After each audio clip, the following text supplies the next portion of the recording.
Hello everyone, कैसे हैं आप सब। उम्मीद है आप सब अच्छे होंगे। फ्रेंड्स आज की वीडियो में हम करेंगे स्टैटिस्टिक जी के मोस्ट इंपॉर्टेंट क्वेश्चन है। अगर आप किसी भी कॉम्पिटेटिव एग्जाम की तैयारी करें तो ये वीडियो आपके लिए बहुत ज़्यादा हेल्पफुल होने वाली है, इसलिए वीडियो में अंत तक बने रहें। ये आपके देखिए बहुत ही ज़्यादा इंपॉर्टेंट क्वेश्चन होने वाले हैं। साथ में मैं इसके नोट्स भी दूँगी और आपको अगर इसकी PDF चाहिए तो आप मेरे टेलीग्राम को ज्वाइन कर सकते हैं। उसका लिंक आपको डिस्क्रिप्शन में मिल जाएगा। सभी के क्वेश्चनों की PDF आपको उस पर मिल जाएगी। हमारा फर्स्ट क्वेश्चन है, माउंट एवरेस्ट पर चढ़ने वाली प्रथम भारतीय महिला कौन थी। आंसर है इसका option B, Kalpana Chawla. Kalpana Chawla. Next question है, राष्ट्रीय खेल दिवस कब मनाया जाता है। राष्ट्रीय खेल दिवस कब मनाया जाता है। 29 अगस्त। 29 अगस्त। निम्न में से किस देश के वैज्ञानिकों ने ब्लैक होल फाइंडर नामक एप्लीकेशन को लॉन्च किया। आंसर है इसका option D, Japan. Japan. Tamil Nadu राज्य द्वारा महिला पुलिस को कितने समय का मातृत्व अवकाश देने की घोषणा की गई है। आंसर है इसका ऑप्शन डी, 1 साल। 1 साल का अवकाश देने की बात की गई है तमिलनाडु राज्य में। पृथ्वी के ध्रुवों का अध्ययन करने के लिए फ्रेम 2 मिशन को किस देश की अंतरिक्ष एजेंसी द्वारा लॉन्च किया गया। आंसर है इसका option A, America. America. Next, America. Frame 2 में वांगा के साथ नॉर्वे के जेनिके मिकलेसन भी शामिल हैं, जो वाहन कमांडर के रूप में काम करेंगे। ऑस्ट्रेलिया के एरिक फिलिप्स वाहन पायलट और जर्मनी के राबिया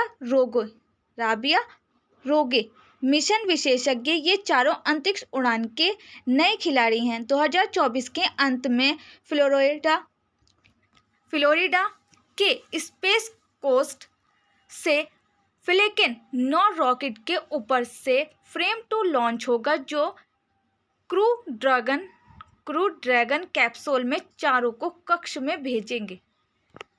क्रू ड्रैगन कैप्सूल में चारों को कक्ष में भेजा जाएगा। अंतरिक्ष यान अंतर्राष्ट्रीय अंतरिक्ष स्टेशन ISS से नहीं जुड़ेगा, बल्कि अकेले पृथ्वी के चारों ओर चक्कर लगाएगा। ये ISSI से नहीं जुड़ेगा, बल्कि ये अकेले ही पृथ्वी के चारों ओर चक्कर लगाएगा। निम्न में से किस राज्य सरकार द्वारा मुख्यमंत्री सुख शिक्षा योजना को मंजूरी दी गई। आंसर है इसका हिमाचल प्रदेश। Option D, Himachal Pradesh. हिमाचल प्रदेश सरकार ने मुख्यमंत्री सुखविंदर सिंह सुक्खू की अध्यक्षता में मुख्यमंत्री सुख शिक्षा योजना को मंजूरी दी। और इस योजना का उद्देश्य क्या है, जो सामाजिक और आर्थिक रूप से कमजोर महिला और विकलांग बच्चे हैं, उनके माता पिता को वित्तीय सहायता प्रदान करना, यानी कि उन्हें फाइनेंशियल जो प्रॉब्लम होती है उसके लिए हेल्प करना, ताकि उनके बच्चों की शिक्षा और कल्याण को सक्षम बनाया जा सके। जिससे क्या होगा कि उनके जो बच्चे हैं उनकी शिक्षा और कल्याण को सक्षम अच्छे ढंग से उनको बनाया जा सकता है, यानी कि वो अच्छे तरीके से अपनी शिक्षा एजुकेशन प्राप्त कर सकते हैं। वित्तीय वर्ष 2024-25 के लिए मुख्यमंत्री सुख शिक्षा योजना के लिए 53.21 करोड़ रुपए मंजूर किए गए हैं। कितने पैसे किए गए हैं इसमें? 53.21 करोड़ रुपए। नेक्स्ट क्वेश्चन है, निम्न में से किस राज्य में BPCL ने पहाड़ियों पर वन रोपण के लिए अरण्य नामक परियोजना शुरू की। आंसर है इसका option D, Bihar. Option D, Bihar.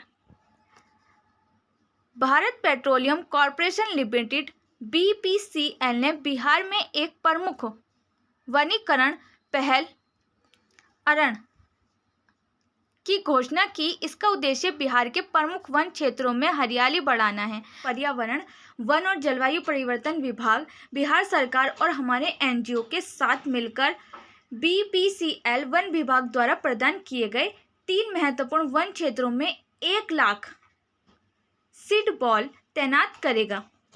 Bihar में अरण्य परियोजना 3 प्रमुख वन क्षेत्रों में 50 हेक्टेयर को कवर करेगी।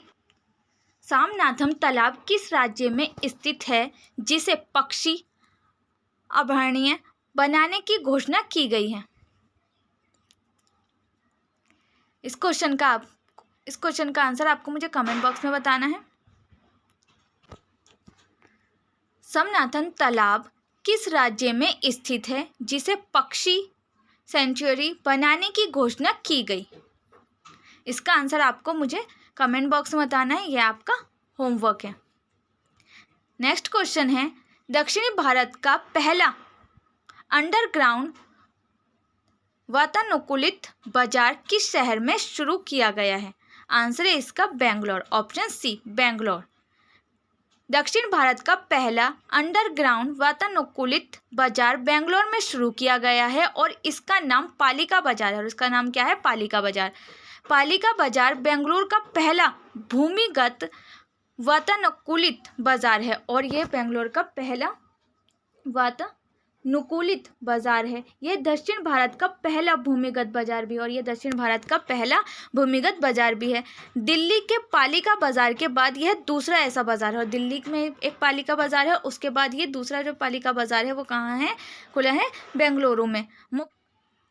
मुख्यमंत्री सिद्धारमैया ने 13 करोड़ रुपए की लागत से बने इस हाईटेक वातानुकूलित बाजार का उद्घाटन किया। पालिका बाजार को स्थानीय विक्रेताओं के आधुनिक मौसम रोधी स्थान प्रदान करने के लिए डिजाइन किया गया है ताकि वे कठोर सड़कों से दूर एक आरामदायक वातावरण में पहुंच सके, जिससे कि वे कठोर जो सड़कें हैं उनसे दूर एक आरामदायक वातावरण में पहुंच सके।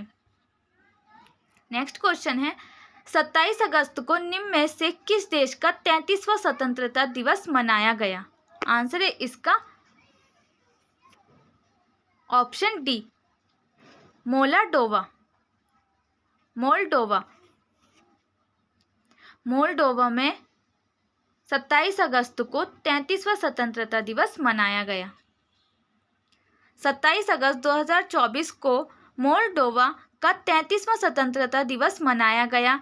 मोल्डोवा का आधिकारिक नाम मोल्डोवा गणराज्य है और यह पूर्वी यूरोप में एक लैंडलॉक देश है 27 अगस्त को 1991 में मोल्डोवा ने सोवियत संघ से आज़ाद होने की घोषणा की। मोल्डोवन क्षेत्र का अधिकांश हिस्सा 14वीं शताब्दी से 1812 तक मालदीवियों की रियासत का हिस्सा था। 1878 में इसके पूरे क्षेत्र पर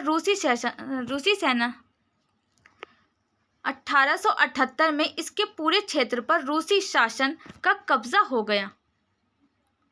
27 अगस्त 1991 को सोवियत संघ के विघटन के दौरान मोल्डोवियन एसएसआर ने स्वतंत्रता की घोषणा की और अपने राज्य का नाम मोल्दोवा रखा और 1994 में मोल्दोवा का संविधान अपनाया गया। इसकी सीमा पश्चिम में रोमानिया और उत्तर पूर्व और दक्षिण में यूक्रेन से लगती है। इसकी राजधानी और सबसे बड़ा शहर चिशिनाउ है। कौन सा है सबसे बड़ा शहर और राजधानी? चिशिनाउ। नेक्स्ट क्वेश्चन है, निम्न में से किस राज्य में मिथुन नामक जानवर को पहली बार पशुधन के रूप में पंजीकृत किया गया? आंसर है इसका ऑप्शन सी असम। पहली बार इस जानवर को असम में दर्ज किया गया है, जो पशु विज्ञान में एक महत्वपूर्ण खोज है। पहले मिथुनों को केवल अरुणाचल प्रदेश, नागालैंड, मणिपुर और मिजोरम के भारतीय राज्यों में रहने के लिए माना जाता था। नई खोज से पता चलता है कि मिथुन मध्य असम के दीमा हसाओ जिले से भी मौजूद हैं। एशिया अंडर 15 जूनियर चैंपियनशिप 2024 का आयोजन किस देश में किया गया, जिसमें भारत की तन्वी पत्री ने महिला एकल का खिताब जीता? आंसर है इसका ऑप्शन सी चीन। एशिया अंडर 15 जूनियर चैंपियनशिप 2024 का आयोजन चीन में किया गया। भारत के उड़ीसा की 14 वर्षीय तन्वी पत्री ने badminton People's Republic of China के चेंगडू में आयोजित प्रतिष्ठित एशियाई अंडर 15 जूनियर चैंपियनशिप 2024 में महिला एकल का खिताब जीता।